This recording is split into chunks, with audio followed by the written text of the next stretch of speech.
don't ever slow up, no I don't take shit, I got no. In einer Minute beginnt dann auch die zweite Partie. Proses naturalisasi Maes Hilgers dan Eleanor Reigers ditargetkan akan rampung sebelum 3 Oktober 2024. Mereka diproyeksikan untuk tampil membela timnas Indonesia saat bertandang ke markas Bahrain dan Cina pada 10 dan 15 Oktober 2024 dalam lanjutan kualifikasi Piala Dunia 2026 zona Asia. Media Vietnam belak-belakan menyebut kehadiran bek FC20, Maes Hilgers di timnas Indonesia membuat seluruh negara Asia Tenggara ketakutan. Sorotan media Vietnam itu tak lepas setelah Maes Hilgers tampil gemilang saat membawa FC20 menahan Manchester United 1-1 di Liga Eropa 2024-2025. Dalam laga yang digelar di Old Trafford pada Kamis, 26 September 2024, dini hari WIB itu, Setan Merah mencetak gol via Christian Eriksen sementara gol FC20 dicetak via Sam Lammers. Maes Hilgers sendiri bermain sebagai starter selama 90 menit full dengan melakukan aksi bertahan sebanyak 15 kali atau paling banyak dari bek FC20 lainnya. Calon pemain termahal timnas Indonesia itu membuat 8 kali sapuan, 2 kali intercept, 4 kali memenangkan duel, hingga 92% umpan sukses. Melihat performa apik Maes Hilgers, media Vietnam yakni So HVN menilai bahwa kehadiran calon pemain timnas Indonesia itu menjadi sinyal bahaya bagi para lawannya. Tak terkecuali, So HVN menyebut bek berusia 23 tahun itu harus diwaspadai oleh seluruh negara Asia Tenggara yang bakal menjadi lawan timnas Indonesia termasuk Vietnam. Dan seperti yang diketahui semua orang, bersama rekan satu timnya, tadi malam Maes Hilgers menahan imbang Man Utd dengan skor 1-1, sebuah prestasi yang harus diwaspadai oleh seluruh pemain di Asia Tenggara, ditulis So HVN dalam artikelnya. Sebelum diperkuat Maes Hilgers, timnas Indonesia sebetulnya sudah bermain sangat baik dengan kekuatan yang sebagian besar terdiri dari pemain naturalisasi. Dalam waktu dekat, jika timnas Indonesia diperkuat Maes Hilgers di skuadnya, So HVN menilai tak aneh jika Garuda kembali menorehkan prestasi gemilang di kualifikasi Piala Dunia 2026. Bahkan, media Vietnam itu tak sungkan untuk mengatakan bahwa kehadiran Maes Hilgers di timnas Indonesia akan membuat tim-tim ASEAN ketakutan. Di sisi lain, timnas Indonesia sangat sulit mendatangkan pemain naturalisasinya untuk bermain di turnamen non-agenda FIFA seperti Piala AFF. Sukses skuad Garuda bermain imbang melawan Arab Saudi, 1-1, dan Australia, 0-0, dalam 2 laga terakhir grup C putaran ketiga kualifikasi Piala Dunia 2026 zona Asia beberapa waktu lalu merupakan bukti kesekian ketangguhan Indonesia di pentas internasional. Sebelumnya, Indonesia menghentak dunia dengan lolos ke babak 16 besar Piala Asia 2023 serta melesat ke semifinal Piala Asia U23 2024. Dalam waktu yang tak lama lagi, tepatnya pada 10 dan 15 Oktober, tim asuhan Shin Tae-yong juga berpeluang meraih poin dari Bahrain dan Cina. Soalnya, 2 pemain naturalisasi anyar, Maes Hilgers dan Eleanor Reigers, kemungkinan besar sudah bisa diturunkan. Maes Hilgers dan Eleanor Reigers merupakan 2 anyar pemain naturalisasi yang sukses diangkut PSSI dari kasta teratas Belanda, Eredivisie. Kini, jika tak ada aral melintang, nama beken lainnya yang juga bakal dinaturalisasi timnas Indonesia adalah Mauro Zijlstra. Penyerang muda Volendam U21, Belanda, yang masih berusia 19 tahun itu tinggal menunggu waktu yang tepat untuk menjadi warga negara Indonesia. Mengingat usianya yang terbilang muda, pemain keturunan asal Bandung, Jawa Barat, bakal menjadi aset berharga bagi timnas Indonesia seperti halnya Jens Raven yang sudah lebih dulu memperkuat timnas Indonesia U19. Di Belanda, Mauro Zijlstra sosok pemain muda berbakat. Sebelum memperkuat Volendam U21, striker kelahiran 9 November 2004 pernah berkostum NEC U21, serta AFC Amsterdam U18. Bersama NEC U21, ia mencetak 12 gol dan sebiji assist dalam 26 laga. Saat memperkuat AFC Amsterdam U18, Mauro Zijlstra lebih sadis lagi dengan torehan 18 gol dan 11 assist hanya dalam 20 laga. Sedangkan bareng Volendam U21, ia baru hadir dalam 2 laga dengan tabungan 2 gol dan 1 assist. Kehebatan Mauro Zijlstra jelas terlihat dalam rekaman video yang tayang di kanal YouTube Yusa Nugraha belum lama ini. Sebagai striker, Mauro Zijlstra, yang memiliki tinggi badan mencapai 188 cm, begitu gesit dan menggigit. Selain jago gocek, ia juga lihat mengambil ruang tembak, baik di luar maupun di dalam kotak penalti. Mauro Zijlstra mengaku sejauh ini senang melakoni musim 2024-2025. Ya, dalam 4 pertandingan 5 gol dan 1 assist. Berjalan dengan sangat baik. Ini salah satu awal musim terbaikku, kata Mauro Zijlstra. Mauro Zijlstra juga bangga, karena dalam 4 laga ia selalu dipercaya sebagai starter dan tak tergantikan sepanjang pertandingan. Sangat bagus bagiku. Aku memang dalam kondisi yang sangat fit. Pelatihku tentunya puas melihat performaku karena aku selalu mencetak gol, imbuhnya. Setahuku, hanya ada satu pemain lagi yang selalu mencetak gol selain aku.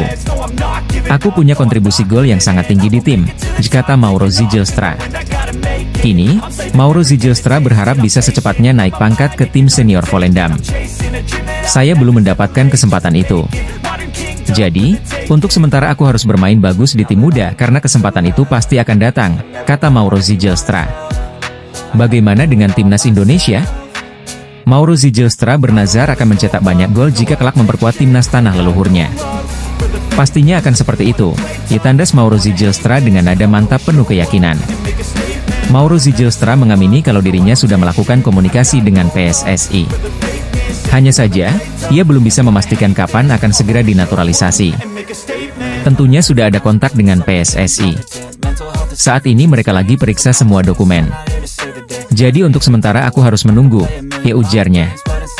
Jika sudah ada kepastian dari PSSI, maka tanpa buang waktu sang wonderkid langsung terbang ke Jakarta. Terus menambah kekuatan, timnas Indonesia siap menyongsong masa depan dengan percaya diri tinggi. Kini, tak ada lagi yang berani memandang remeh skuad Garuda. Ketua Umum PSSI, Erick Thohir menyambut hangat tawaran kerjasama yang diberikan KNVB untuk percepatan prestasi sepak bola Indonesia. Menurut Erick, konsistensi prestasi juara Piala Eropa 1988 itu dan pembinaan terstruktur di berbagai level usia pemain di Belanda, menjadi dasar kolaborasi antara dua federasi yang memiliki hubungan historis panjang. Kami terus berusaha untuk membangun sepak bola Indonesia dengan kolaborasi bersama pihak lain. Hari ini, PSSI menjalin kerjasama dengan Federasi Sepak Bola Belanda atau KNVB dalam beberapa bidang, kata Erick Thohir di Instagram pribadinya. Bentuk kerjasama itu dimulai dari peningkatan kualitas pelatih, pengembangan talenta junior maupun senior dan juga sepak bola wanita. Erick Thohir pun mengucapkan terima kasih kepada pihak KNVB yang mau membantu kemajuan sepak bola Indonesia di berbagai kelompok umur. Terima kasih untuk Sekretaris Jenderal KNVB, Gids de Jong yang sudah menganggap kami seperti keluarga dan sharing tentang bagaimana sepak bola di Belanda bisa maju seperti saat ini, kata Erick Thohir. Semoga sepak bola Indonesia dan Belanda bisa mendapat banyak manfaat dari kerjasama ini, ditambahnya. Sementara itu, Gids de Jong juga memberikan tanggapan positif terkait kerjasama yang akan dibangun oleh kedua belah pihak. Sekjen PSSI-nya Belanda itu yakin bahwa dengan sejumlah program yang dicanangkan oleh Erick Thohir dan jajarannya akan membawa kemajuan Indonesia. Bahkan, Gids de Jong memastikan bahwa timnas Indonesia yang sebelumnya dijuluki raksasa yang tertidur, kedepannya akan menjadi raksasa seutuhnya. Menurut saya Indonesia secara umum adalah raksasa yang tertidur, kata Gids de Jong. Dan dengan rencana yang Erick Thohir paparkan, Indonesia dipastikan tidak menjadi salah satu raksasa tertidur, tapi menjadi raksasa seutuhnya. Ditambahnya lagi, timnas Indonesia sendiri menjadi perbincangan hangat dunia usai sukses mengimbangi dua tim elit Asia yakni Arab Saudi 1-1 dan Australia 0-0. Dua hasil imbang itu membuat timnas Indonesia berada di posisi keempat pada klasemen sementara grup C putaran ketiga kualifikasi Piala Dunia 2026 zona Asia. Sekretaris Jenderal Federasi Sepak Bola Belanda alias Sekjen KNVB, Gids de Jong menyebut timnas Indonesia tidak akan menjadi raksasa yang tertidur lagi, melainkan raksasa yang seutuhnya. Hal itu diungkapkan Gids de Jong setelah menandatangani MOU atau kesepakatan antara PSSI dan KNVB terkait kerjasama di bidang sepak bola, Rabu, 25 September 2024. Striker asal Brasil menyebut berkiprah untuk Indonesia bagaikan mimpi, dan ia berdoa semoga mimpi membawa nama Indonesia di kancah internasional bisa terwujud suatu saat nanti. David da Silva tampil sebagai top scorer Liga 1 musim lalu setelah mencatatkan 30 gol dan 26 assist untuk membantu Persib Bandung menjadi juara. Ditulis media Malaysia Makan Bola, Rabu, 25 September 2024. Menurut da Silva keberhasilan yang diraih sebagai top scorer ini sangat berarti dalam hidupnya yang juga merupakan hasil kerja keras sepanjang karirnya sebagai pesepak bola. Ini akan menjadi penghargaan paling berarti dalam hidup setelah saya bekerja keras untuk sukses. Ini, kata mantan pemain Trengganu FC itu kepada Transfermarkt Indonesia saat menerima trofi tersebut. Disinggung soal masa depannya di Indonesia, David da Silva berharap bisa membuka mata Shin Tae-yong agar memberinya kesempatan mengenakan jersey sang Garuda. Saya rasa saya akan menetap di sini, Indonesia, dan saya berharap bisa bermain untuk tim nasional juga, kata David da Silva. Saya ingin memakai jersey Indonesia. Hai Shin Tae-yong, saya di sini. Saya rasa timnas perlu mencetak lebih banyak gol, ujarnya sambil tertawa. Ini adalah mimpi, kita harus memimpikan sesuatu yang tinggi. Semakin banyak kita bermimpi, aspirasi, semakin banyak pula kita berdoa, kata David da Silva. Jadi saya berharap, saya termasuk orang yang terkabul doanya untuk mendapatkan kesempatan itu, mengenakan jersey Timnas Indonesia, ditutupnya. Saat ini Timnas Indonesia memang tengah gencar mencari stiker untuk mempertajam lini depan skuad Garuda. Mauro Zijlstra dan Jairo Riedewald digadang-gadang menjadi solusi atas tumpulnya lini depan tim merah putih. Striker asing yang saat ini membela tim Liga 1 di Indonesia Persib Bandung, David da Silva mengungkapkan keinginannya untuk mengenakan jersey Timnas Indonesia di bawah bimbingan pelatih kepala Shin Tae-yong. Tak bisa dipungkiri jika perkembangan pesat dari Timnas Indonesia juga berkat kehadiran para pemain naturalisasi.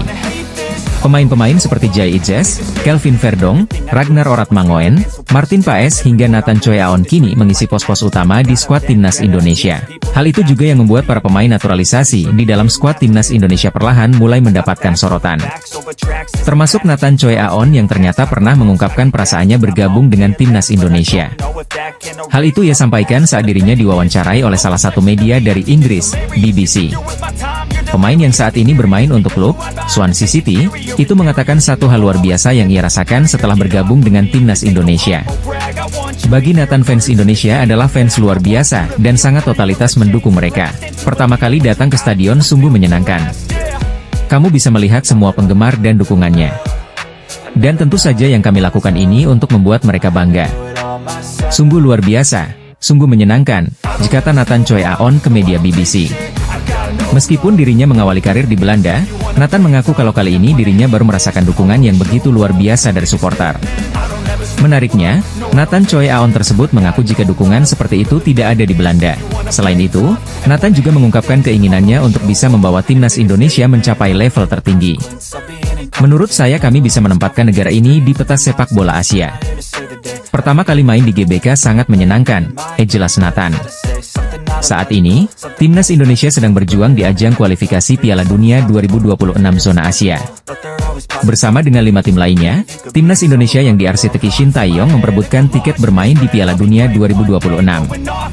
Di grup C, Timnas Indonesia harus bersaing dengan 3 negara langganan Piala Dunia yakni Arab Saudi, Australia dan Jepang. Punggawa Timnas Indonesia yang belakang namanya melejit yakni Nathan Choi Aon ternyata pernah membagikan bagaimana perasaannya setelah memutuskan untuk menjadi seorang WNI. Di bawah arahan pelatih asal Korea Selatan, Shin Tae-yong, Timnas Indonesia terus menunjukkan peningkatan performa dan kualitas. Pelatih Shin Tae-yong diberi kesempatan untuk menyusun strategi agar Timnas Indonesia dapat melaju di setiap babak serta meningkatkan peringkat skuad Garuda di dunia. Terlebih Timnas Indonesia sebentar lagi akan menghadapi laga kualifikasi Piala Dunia 2026 mendatang. Dilihat dari perkembangannya membuat Timnas Indonesia kebanjiran minat dari sejumlah pemain keturunan di Eropa untuk bergabung dan perkuat skuad Garuda. Namun tidak bagi mantan bintang muda Ajax Amsterdam ini yang pernah menolak tawaran gabung Timnas Indonesia. Pemain tersebut yaitu Jasper ter Heide, mantan wonderkid Ajax Amsterdam yang punya garis keturunan yakni Belanda, Korea Selatan, dan Indonesia. Bintang muda keturunan Belanda ini justru menempatkan Timnas Indonesia sebagai prioritas terakhir saat melanjutkan karir internasionalnya. Jasper ter Heide lahir di Amsterdam pada 29 Maret 1999 memiliki darah Indonesia dari ibunya, sedangkan ayahnya berasal dari Korea Selatan yang diadopsi keluarga Belanda. Pemain 25 tahun tersebut memulai karir sepak bolanya bersama Akademi AS Alkmaar sebelum pindah ke Ajax Amsterdam pada tahun 2014. Di level junior, Jasper ter Heide tak tergantikan di skuad Belanda kelompok umur, mulai dari U15, U16, hingga U19. Ia bahkan satu angkatan dengan bintang Bayern Munchen, Matthijs de Ligt. Kegemilangan Jasper ter Heide di level junior tidak berbanding lurus dengan tingkat senior lantaran sulit menembus tim utama Ajax hingga memutuskan hengkang pada 2020. Pada musim berikutnya, Jasper beralih ke SC Cambuur yang saat itu juga diperkuat Ragnar Oratmangoen.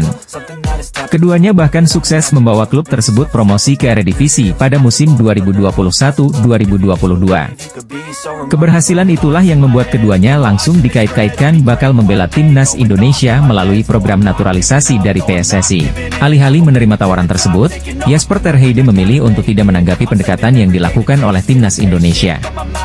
Jasper ter Heide justru lebih menunggu kalau ada panggilan dari Belanda atau Korea Selatan yang menurutnya punya kedekatan khusus daripada Indonesia. Setelah itu, Jasper ter Heide masih menjadi andalan SC Cambuur meski belum mendapat panggilan dari negara yang ia harapkan yakni Belanda atau Korea Selatan. Namun secara mengejutkan, SC Cambuur memutus kontrak Jasper ter Heide pada musim berikutnya dan sempat berstatus bebas transfer selama 2 bulan. Ia kemudian direkrut oleh klub kasta keempat Liga Spanyol yakni CF La Nucía pada Maret 2023 dan mendapat kontrak selama 1 musim. Bersama CF La Nucía, Jasper ter Heide kesulitan menyegel tempat utama di sektor tengah dan hanya diturunkan sebanyak 11 penampilan.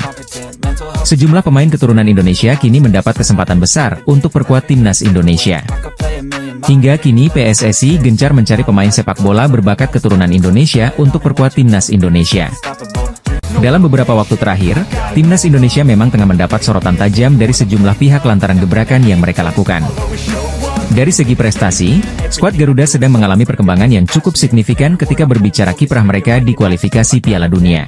Terbaru, pasukan Shin Tae-yong mampu menahan imbang 2 tim raksasa Asia yakni Arab Saudi dan Australia dalam 2 laga awal kualifikasi Piala Dunia 2026. Hal itu sekaligus menasbihkan timnas Indonesia sebagai satu-satunya negara Asia Tenggara yang belum pernah kalah dalam 2 laga pertama babak ketiga kualifikasi Piala Dunia. Maka dari itu, untuk sementara waktu timnas Indonesia berhak menempati posisi keempat klasemen kualifikasi Piala Dunia 2026 atau zona aman untuk lolos ke babak selanjutnya. Bukan cuma berbicara tentang prestasi, para pemain timnas Indonesia saat ini juga menuai perbincangan lantaran banyak memanfaatkan penggawa keturunan Eropa. Terdapat pro dan kontra terkait fenomena naturalisasi yang dalam beberapa waktu terakhir masif dilakukan oleh timnas Indonesia besutan Shin Tae-yong. Kendati demikian, langkah tersebut justru mampu mendongkrak prestasi sekaligus menjadikan timnas Indonesia sebagai negara yang diperhitungkan di level Asia. Di sisi lain, fenomena banyaknya pemain keturunan Eropa yang mulai berminat bela timnas Indonesia mendapat tanggapan dari media asal Korea Selatan. Melalui sebuah artikel yang dirilis Minggu, 22 September 2024, MK Sports menyoroti skuad timnas Indonesia yang memainkan 11 pemain keturunan Eropa di kualifikasi Piala Dunia 2026 lalu. 2 pertandingan sebelumnya, kualifikasi Piala Dunia, melibatkan 11 pemain kelahiran Belanda dan Belgia, jerilis MK Sports. Media ternama asal Korea Selatan tersebut bahkan merasa heran karena pemain Eropa tersebut akhirnya mau bergabung ke timnas Indonesia setelah dilatih Shin Tae-yong. Sebagai informasi, kiprah Shin Tae-yong sebagai pelatih kelas dunia tak perlu diragukan lagi. Salah satu pencapaian impresifnya ialah pernah bawa Korsel kandaskan juara dunia Jerman. Mungkin faktor inilah yang membuat pemain keturunan Eropa khususnya Belanda pada akhirnya memilih timnas Indonesia sebagai karir internasionalnya. Kebanyakan dari mereka memilih tim nasional sepak bola Indonesia setelah pelatih Shin Tae-yong mengambil alih, ditulis MK Sports, Minggu, 22 September 2024. MK Sports menambahkan kalau Shin Tae-yong berhasil meyakinkan pemain tersebut untuk bisa membawa timnas Indonesia lolos Piala Dunia. Dalam waktu dekat, timnas Indonesia akan kembali berlaga di babak ketiga kualifikasi Piala Dunia 2026 yaitu melawan Bahrain dan Cina pada Oktober mendatang. Fenomena pemain keturunan Eropa yang berbondong-bondong membela timnas Indonesia menjadi sorotan dari media Korea Selatan. Media asal Korea itu merasa keheranan lantaran pemain-pemain asal Eropa tersebut akhirnya bersedia gabung ke timnas Indonesia. Timnas Indonesia memiliki memori yang kurang enak dengan Bahrain. Pasalnya, timnas Indonesia pernah dibantai 10-0 oleh Bahrain dan itu menjadi kekalahan terburuk dalam sejarah skuad Garuda. Namun kini timnas Indonesia tampil sangat berbeda di bawah asuhan Shin Tae-yong. Banyak pihak yang optimis bahwa timnas Indonesia mampu balas dendam ke Bahrain karena saat ini skuad Garuda diperkuat banyak pemain naturalisasi dengan pengalaman bermain di Eropa. Apalagi nanti ketika menghadapi Bahrain, timnas Indonesia diperkirakan sudah diperkuat oleh Mes Hilgers dan Eliano Reijder. Walau begitu, rupanya media Vietnam masih saja pesimis dengan peluang kemenangan timnas Indonesia. Ada satu faktor yang menurut media Vietnam membuat timnas Indonesia disebut mustahil menang lawan Bahrain. Secara terang-terangan, media Vietnam Soha menyebutkan bahwa kehadiran pemain naturalisasi tak menjamin timnas Indonesia untuk bisa menang menghadapi Bahrain. Meski demikian, hal itu tak bisa menjamin timnas Indonesia bisa bernapas lega di saat bertemu kembali dengan Bahrain pada 2 laga kualifikasi Piala Dunia 2026 mendatang, ditulis media Vietnam Soha. Media Vietnam tersebut mengulas bagaimana Bahrain tampil begitu baik selama babak kedua kualifikasi Piala Dunia 2026 serta kompetisi internasional lainnya. Di babak kualifikasi kedua baru-baru ini, Bahrain menunjukkan performa impresif dengan meraih 11 poin setelah 6 pertandingan, menduduki peringkat kedua grup H di belakang UEA. Di Piala Asia 2023, tim Asia Barat malah mengungguli Korea hingga memuncaki grup E. Sayangnya, tim asuhan pelatih Dragan Talaji kalah dari tim kuat Jepang di babak knockout, ditulis media Vietnam Soha. Tak hanya itu, Media Vietnam Soha juga mengungkit perbedaan jauh antara timnas Indonesia dan Bahrain dari segi ranking FIFA. Pada ranking FIFA, Bahrain juga berada di peringkat 81 dunia, lebih tinggi 53 peringkat dari Indonesia. Selain itu, Bahrain juga lebih berpengalaman dan memiliki prestasi lebih baik saat mengikuti turnamen kontinental, tulis Soha. Besar kemungkinan Bahrain mengincar peringkat 3 atau 4 grup untuk bisa lolos. Pada babak ketiga kualifikasi Piala Dunia 2026, kemungkinan besar Bahrain juga akan mengincar peringkat 3 atau 4 grup C untuk melanjutkan ke babak kualifikasi keempat. Saat menghadapi Indonesia, wakil Asia Barat pada dasarnya masih dinilai sedikit lebih baik, tulis Soha. Para pemain Indonesia memang ingin membalas Bahrain setelah kekalahan bersejarah 0-10, sekaligus membangkitkan harapan untuk terus melaju di kualifikasi Piala Dunia selanjutnya. Media Vietnam lantas menyebutkan faktor yang bisa membuat timnas Indonesia mustahil kalahkan Bahrain. Namun, jika Bahrain bermain sesuai kekuatan sebenarnya, pelatih Shin Tae-yong dan anak asuhnya dipastikan akan menghadapi banyak kesulitan dan mungkin akan merasakan buah pahit melawan pesaing langsungnya, ditulis media Vietnam Soha. Tentunya para pemain timnas Indonesia asuhan Shin Tae-yong akan berusaha keras untuk bisa kalahkan Bahrain. Media Vietnam menyoroti peluang menang timnas Indonesia lawan Bahrain. Pada 10 Oktober 2024, timnas Indonesia akan menjalani lanjutan babak ketiga kualifikasi Piala Dunia 2026 zona Asia menghadapi Bahrain. Kemudian dilanjutkan dengan pertandingan tandang melawan Cina pada 15 Oktober. Timnas Indonesia asuhan Shin Tae-yong mengemas 2 poin dan menempati peringkat keempat klasemen sementara grup C putaran ketiga kualifikasi Piala Dunia 2026 zona Asia. Poin yang didapat tim Garuda ini setelah bermain imbang menghadapi Arab Saudi 1-1 dan Australia 0-0. Peningkatan performa dari timnas Indonesia yang berhasil memberikan hasil imbang dengan 2 tim yang menjadi langganan Piala Dunia ini tak lepas dari kontribusi pemain naturalisasi di skuad Shin Tae-yong. Tercatat dari 2 laga awal menghadapi Arab Saudi dan Australia, Shin Tae-yong setidaknya menurunkan 9 pemain naturalisasi di starting line-up. Untuk diketahui, pemain naturalisasi di timnas Indonesia zaman sekarang sangat berbeda dengan zaman dulu. Pasalnya, pemain naturalisasi era Jai Itzes, Justin Hubner dan kawan-kawan dinaturalisasi dengan pertimbangan ada garis keturunan darah Indonesia, baik orang tua hingga kakek neneknya. Para pemain ini sebagian besar bermain di luar negeri, khususnya percampuran garis keturunan Indonesia, Belanda. Sementara era zaman dulu, para pemain naturalisasi tidak memiliki darah Indonesia seperti Christian Gonzalez, Victor Igbonevo hingga Greg Nokolo. Mereka awalnya bermain di Liga Indonesia dan melalui proses naturalisasi dengan syarat bertempat tinggal di Indonesia selama minimal 5 tahun berturut-turut. Beberapa supporter Jepang memberikan komentar atas program dan kontribusi pemain naturalisasi di skuad timnas Indonesia. Saya kira cara Indonesia efektif dalam jangka pendek, tapi bagaimana dalam jangka panjang? Diungkap fans tim berjuluk Samurai Biru. Saya terkejut mereka bermain imbang melawan tim bergengsi, Arab Saudi dan Australia, yang peringkatnya lebih tinggi dan pernah berpartisipasi Piala Dunia terakhir, komentar fans Jepang. Berbagai reaksi supporter Jepang melihat pemain naturalisasi timnas Indonesia yang terus mengalami peningkatan dan memberikan peran signifikan. Dalam beberapa waktu terakhir sudah banyak pemain keturunan yang akhirnya rela tampil untuk tanah leluhurnya yaitu Indonesia. Terbaru, timnas Indonesia bakal kedatangan amunisi dari Belanda dalam diri Maes Hilgers dan Eliano Reijnders yang dijadwalkan bakal disumpah sebagai WNI. Tapi untuk bisa bersaing dengan tim-tim kuat di kualifikasi Piala Dunia 2026, timnas Indonesia masih perlu kedalaman skuad yang diisi oleh pemain-pemain berkualitas. Situasi itu membuat Shin Tae-yong maupun tim dari PSSI mulai bergerilya mencari diaspora di luar negeri yang diproyeksikan untuk timnas Indonesia. Meski telah melakukan pencarian pemain keturunan di seluruh dunia, namun ada penggawa berdarah Indonesia yang luput dari pantauan PSSI dan Shin Tae-yong. Adalah Mikael Egil Ellertsson, gelandang berbakat keturunan Jakarta yang juga rekan setim dari pemain timnas Indonesia Jai Itzes di Venezia. Melansir dari unggahan akun Instagram Football Indonesia pada Februari 2024 silam, Mikael Egil Ellertsson diketahui punya garis keturunan Indonesia dari ibunya. Mikael Egil Ellertsson, gelandang Venezia saat ini yang satu tim dengan Jai Itzes. Ia mempunyai darah Indonesia dari ibunya. Ibunya lahir di Jakarta. Saat masih kecil ibunya diadopsi orang tua bule Islandia, dan pindah ke Islandia, ditulis Football Indonesia pada Februari 2024 silam. Dikatakan bahwa ibu dari Mikael Egil Ellertsson lahir di Jakarta, sebelum akhirnya diadopsi orang tua asuh dan pindah ke Islandia saat berusia 3 bulan. Hal itulah yang membuat Mikael Egil Ellertsson lahir serta besar di Islandia. Ia juga memulai karir sepak bolanya di sana dengan gabung ke klub lokal, Farm Reykjavik. Pada 2018, Mikael Egil Ellertsson bergabung dengan Akademi Klub Liga Italia Spal. Ia juga sempat dipinjamkan ke Spezia Calcio sebelum diboyong oleh Venezia. Dihargai senilai 850.000 euro, pemain kelahiran 11 Maret 2002 itu bahu-membahu bersama pemain timnas Indonesia Jai Idzes ketika mengantarkan Venezia promosi ke Serie A. Di musim pertamanya bersama Venezia, Mikael Egil Ellertsson telah mencatatkan 40 kali penampilan dengan sumbangan 4 gol serta 6 assist.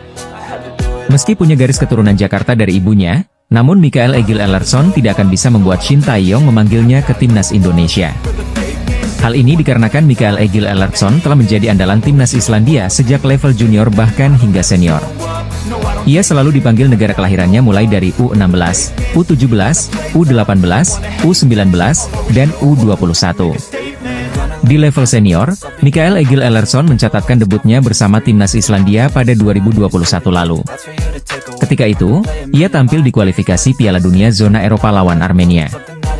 Sejak melakoni debut 3 tahun silam, kini peran Mikael Egil Ellertsson di lini tengah Islandia cukup vital. Tercatat, dia telah bermain sebanyak 15 kali dan mencetak 1 gol untuk negaranya. Gelandang muda milik Venezia ini belum sempat dilirik timnas Indonesia hingga akhirnya kini menjadi andalan di lini tengah tim nasional Islandia. Seperti diketahui, pelatih Shin Tae-yong memang masih membuka pintu untuk pemain keturunan Eropa jika berminat gabung ke timnas Indonesia. Hal ini dilakukan oleh Shin Tae-yong dan PSSI untuk membantu kiprah timnas Indonesia yang saat ini sedang berjuang demi tiket lolos ke putaran final Piala Dunia. Indonesia akan menghadapi Bahrain dan Cina pada bulan Oktober. Menjelang pertandingan penting ini, Shin Tae-yong bersama dengan PSSI tentu terus melakukan persiapan terbaik. Salah satunya, sampai saat ini PSSI masih terus berusaha keras meningkatkan kekuatan timnas Indonesia untuk round 3 kualifikasi Piala Dunia 2026. Seperti yang disampaikan langsung oleh perwakilan Exco-nya, Arya Sinulinga.